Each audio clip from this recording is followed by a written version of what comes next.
तीरथ गए तो एक फल, संत मिले फल चार, सतगुरु मिले अनेक फल, कहें कबीर विचार।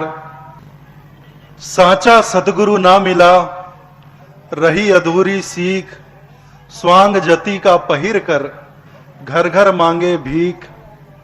कबीर ऐसा सतगुरु मिला, जासे रहिए लाग, सब जग तो शीतल भया, मिटी आपनी आग।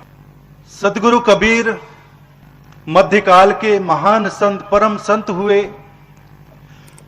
मध्यकाल से ही हमारे भारत देश में संतों की एक परंपरा चली है, वैसे ही हमारा भारत देश संतों का देश है।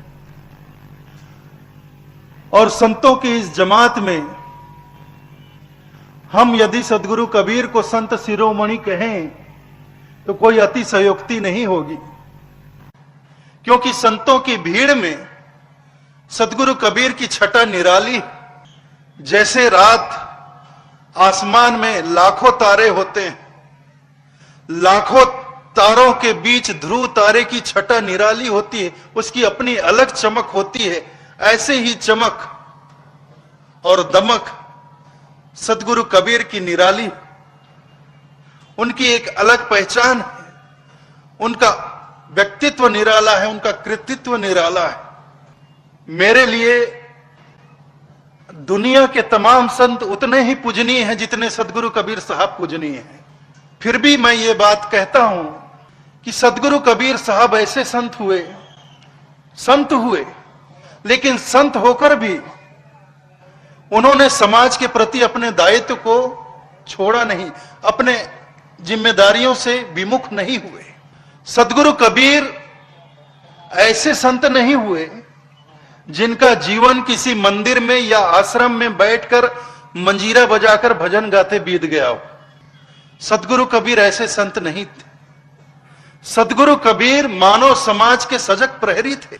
मानव समाज की तमाम व्यवस्थाओं पर बड़ी सूक्ष्म दृष्टि रखते थे, चाहे वो धार्मिक व्यवस्था हो, राजनीतिक व्यवस्था हो, सामाजिक व्यवस्था हो। और जहां भी उन्हें कोई बुराई नजर आती, कहीं कोई विषमता नजर आती, कहीं कोई रूढ़ता नजर आती, कहीं कोई कुरीति नजर आती, तो बड़े कड़े शब्दों में उसका विरोध करते थे। और ऐसे लोग जो समाज में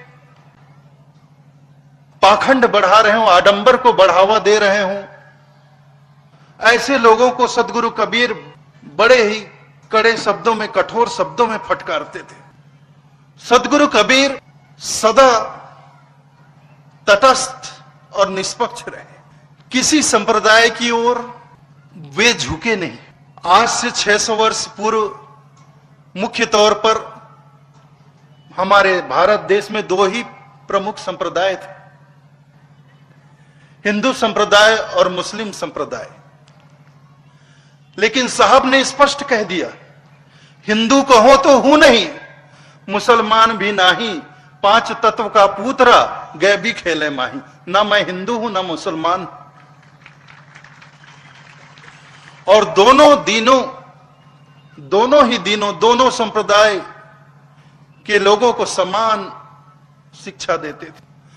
दोनों संप्रदाय में फैले हुए पाखंड और आडंबर का विरोध करते थे, बुराई फैलाने वालों को फटकारते थे। सतगुरु कबीर बड़े हृदयवादी संत थे। उन्होंने जब भी कोई बात कही तो दिल की बात कही, न वेद की कही, न किताब की कही, न मंदिर की कही, न मस्जिद की कही। उन्होंने जब भी कोई बात कही तो दिल की बात कही। पूरब दिशा हरि को बासा, पश्चिम अल्लाह मुकामा है, दिल में खोज दिल ही में खोजो, यही करीमा रामा। दिल की बात कहते हैं। और मंदिर मस्जिद के संबंध में तो कहते हैं, अरे मंदिर तोड़ो, मस्जिद तोड़ो, इसमें ना कोई मुजाका है, प्यार भरा दिल मत तोड़ रे बंदे, ये घर खास खुदा का है। दिल में ही वो मालिक बसता है, इसलिए किसी के दिल को ठेस ना पहुंचाओ, दिल को दुख ना पहुंचाओ, ये उनका संदेश था।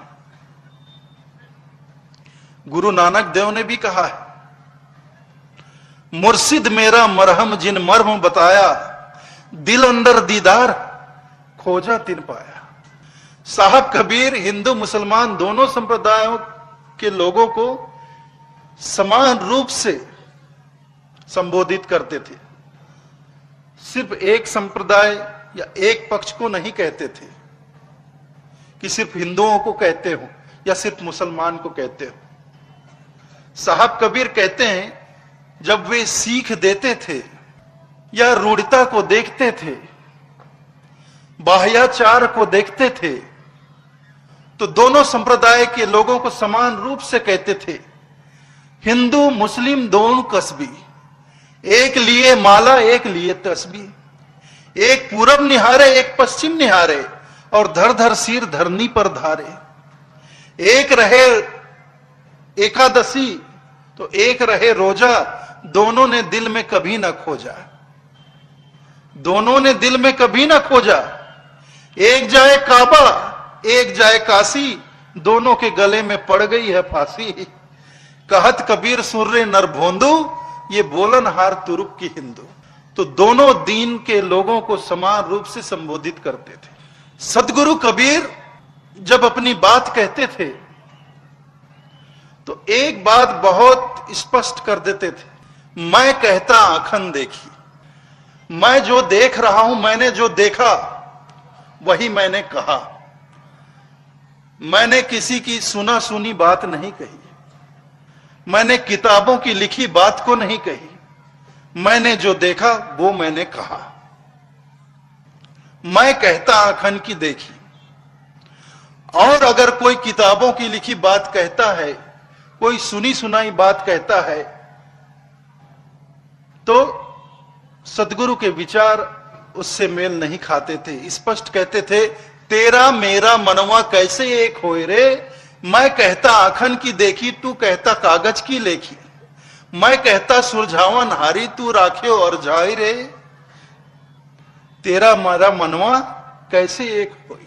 तो मैं कहता आंखन देखी कहकर साहब ने भारत देश में, यह समझ लीजिए कि पत्रकारिता की नींव रखी। इस दृष्टिकोण से मेरे हिसाब से सदगुरु कबीर भारत देश के प्रथम पत्रकार थे। समाज में जो देखते थे, जो हो रहा है, जैसा हो रहा है, वह बात वे बिना किसी संकोच के निर्भीक होकर, निर्भय होकर समाज को कहते थे।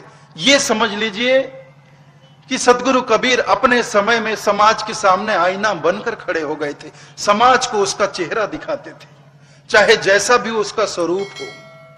कहीं अगर बिगड़ा हुआ स्वरूप हो तो उसका बिगड़ा हुआ स्वरूप दिखला देते थे, कहीं उसका सुंदर स्वरूप हो तो उसका सुंदर स्वरूप उसे दिखा देते थे। इस दृष्टिकोण से भारतीय पत्रकारों के लिए, मैं कहता हूं, भारतीय पत्रकारों के लिए सदगुरु कबीर से बड़ा आदर्श और कोई दूसरा नहीं हो सकता है।